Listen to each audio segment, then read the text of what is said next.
In international news, authorities in Sweden say that they have found traces of explosives at the sites of the Nord Stream gas pipelines where multiple leaks were reported in September.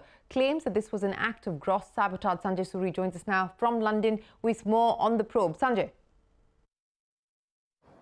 And so we now have firm and final evidence that the Nord Stream gas pipelines 1 and 2 were actually blown up in an act of sabotage. Swedish prosecutors say that they have found traces of explosive at the site, clearly indicating that it was bombs that were placed there or dropped there in an act of sabotage to blow up those pipelines. And this finding follows a preliminary finding from the Danish authorities earlier that they too had found some signs of explosive, indicating an act of sabotage.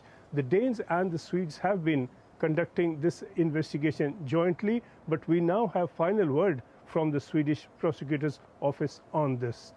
We know that 4 holes were blown through those pipelines on September the 26th, one as much as 50 meters wide, and that sent gas bubbling to the surface of the sea, disrupting, of course, the supply of gas, but also raising a good many environmental concerns.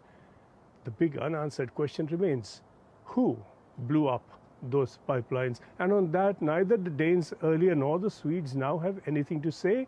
The Swedish prosecutor says only that investigations are continuing, and he would not comment on who was behind this act of sabotage. The blame game has been on for a while. Russia has been blamed, and then last month the Russian Defense Ministry said that it was British Navy personnel who blew up the pipelines.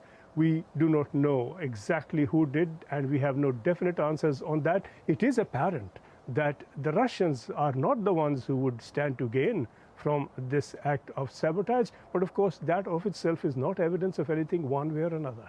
Sanjay Suri, appreciate you joining us.